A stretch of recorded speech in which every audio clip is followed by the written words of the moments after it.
이슈를 맛보는 정치 토크 집중 공략 시간입니다. 오늘 개혁신당의 조홍천 총괄 특보단장님 스튜디오 나오셨습니다. 네, 의원님 안녕하세요. 네, 안녕하세요. 오랜만입니다. 네, 제가 개인적으로 TV를 보면서 의원님 한번 꼭 뵙고 싶다 생각했는데 저희 방송에 모시게 돼서 너무나 반갑고 좋습니다. 영광입니다. 예. 네. 먼저 개혁신당 근황부터 여쭤보면요. 지금 여야의정협의체에서 그 대한의사협회와 대한전공의협의회가 계속 참여하고 있지 않은 상태인데요.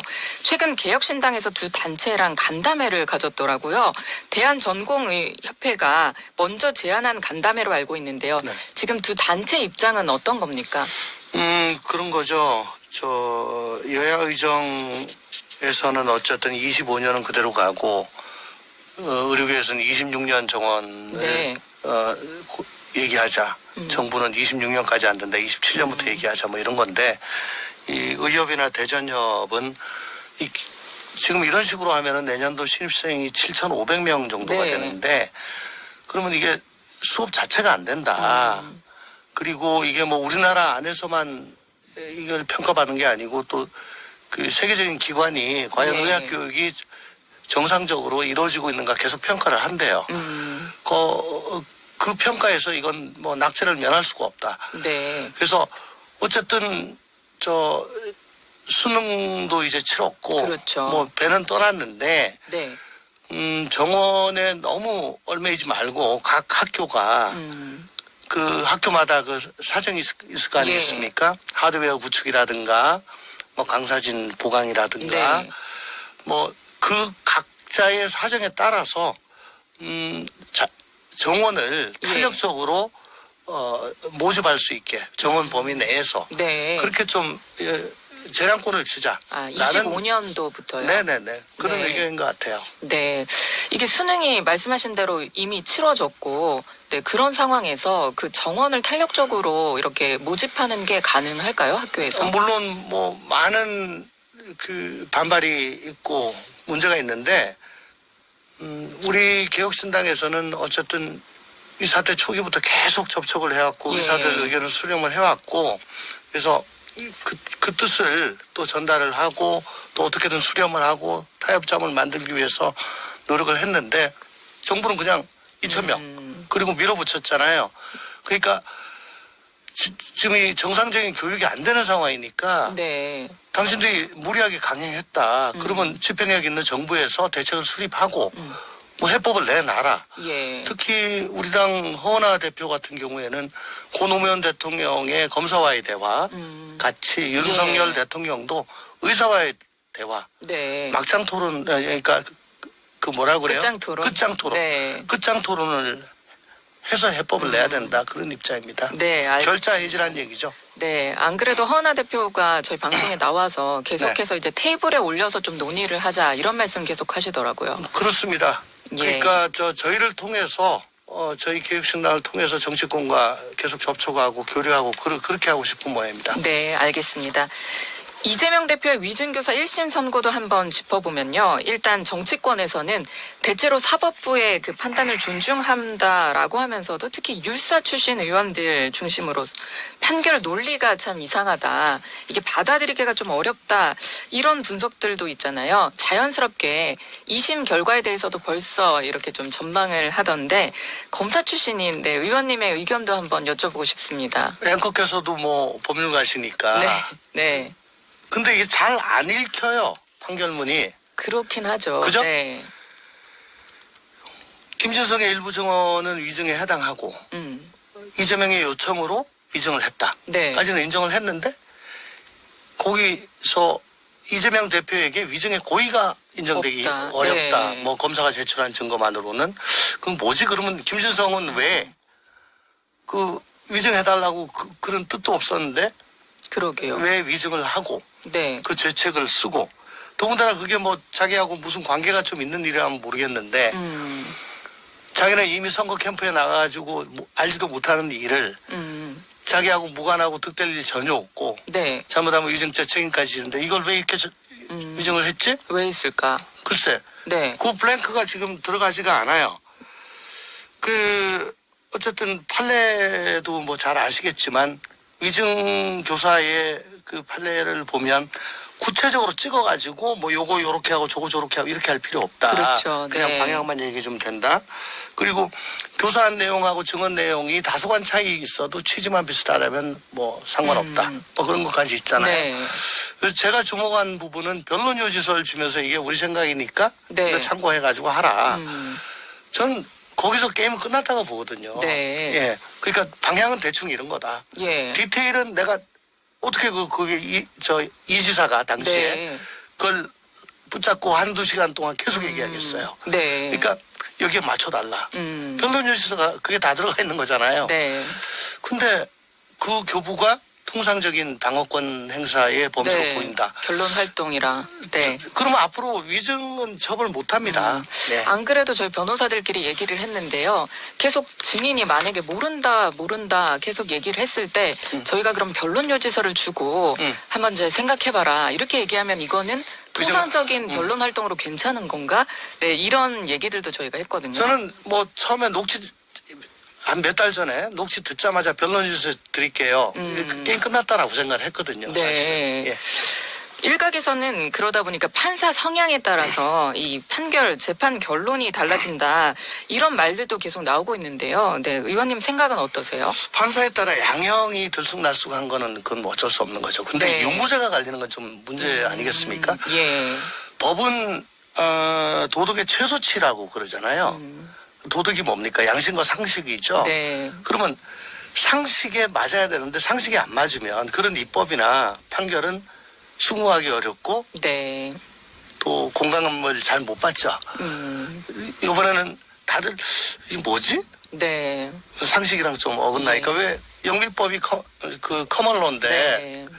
그게 원래는 그 전문 법조인이 아닌 사람들이 영주나 이런 사람들이 상식에 가지고 판결을 했고 예. 또 지금도 대배심하면서 그렇죠. 일반인들이 유무죄를 가리잖아요. 네.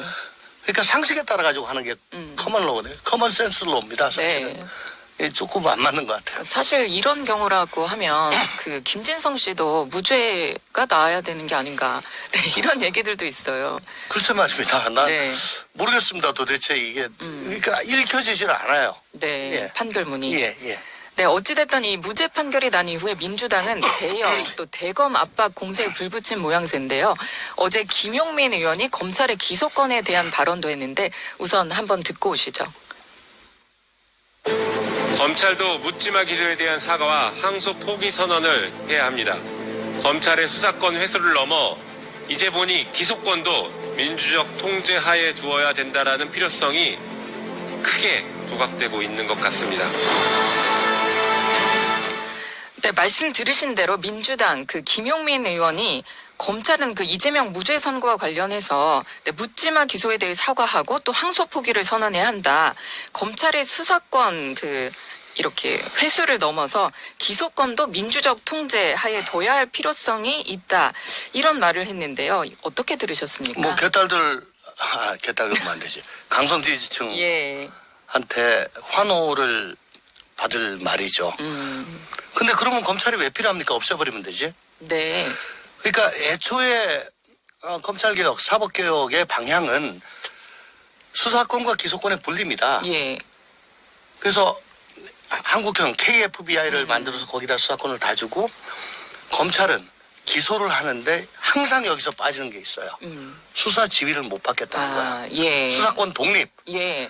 그러니까 검찰의 그 철저한 통제 하에 수사가 진행이 되도록 하는 게 사실 인권보호에 더 맞잖아요. 네. 근데 수사 지휘는 다 빼버리고 기소도 대배심에 해라. 그럼 네. 검찰이 왜 필요해요? 영국처럼 그냥 그러게요. 역할이 없는 것 같은데요. 변호사 네. 지정해가지고 네. 그냥 공소장 형식적으로 쓰게 하고 네. 재판에 붙이면 되지. 저 많은 사람들 왜 저 예산 들여가지고 저걸 유지를 합니까? 그러니까 이건 뭐 대륙계도 아니고 영미계도 아니고 네. 이건 뭐 검찰을 완전히 없애자는 얘기죠. 예. 사실 민주당이 또 도이치 무혐의를 내렸던 그 검사 탄핵을 추진하고 있고요. 검찰은 그러다 보니까 어제 부장검사 30명이 긴급회의를 하는 등 또 집단 행동에 나섰는데요. 이 부분에 대해서 이렇게 검찰에 대한 탄핵을 4일날 본회의에 올리겠다는 건데 이런 부분에 대해서는 네, 처음 있는 일 아닌가 싶거든요. 참 둘 다 못났는데 네. 그러니까 우리 이재명 대표에 대해서 건드리기만 해봐. 니네들 다 탄핵당해. 예. 라는 위력을 보여주는 거고요. 그리고 검찰도 예. 저는 도이치모터스 무혐의 판결 이후에 이 윤석열 정부의 검찰에 대해서는 사실 기대를 접었습니다. 네. 그러면 이런 정도의 정말 해바라기 같은 결정이 나오면 과거에는 검찰 내부에서 네. 이거 뭐냐 그러고 들고 일어나고 난리가 났어요. 예. 겁난이 일어납니다. 그리고 총장 사표 내고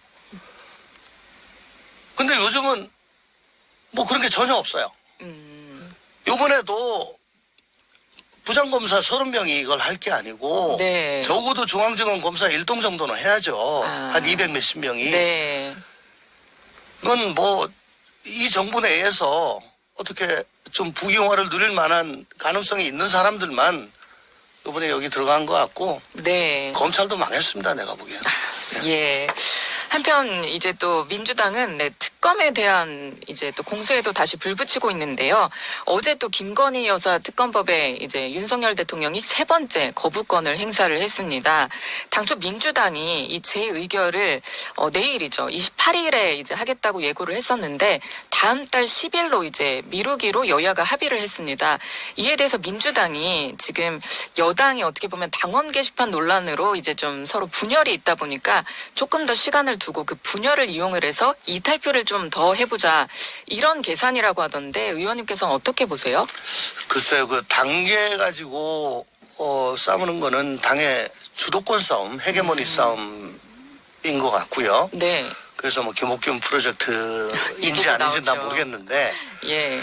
근데 지금 김건희 특검법에 대해서는 친한이나 친윤이나 어쨌거나 이게 통과가 되게 되면은 바로 탄핵으로 넘어가는 불쏘시개가 될 것이고 더군다나 개개 의원들도 수사 대상이 될 수 있다라고 네. 하는 뭐 그런 생각들을 공유하고 있기 때문에 네.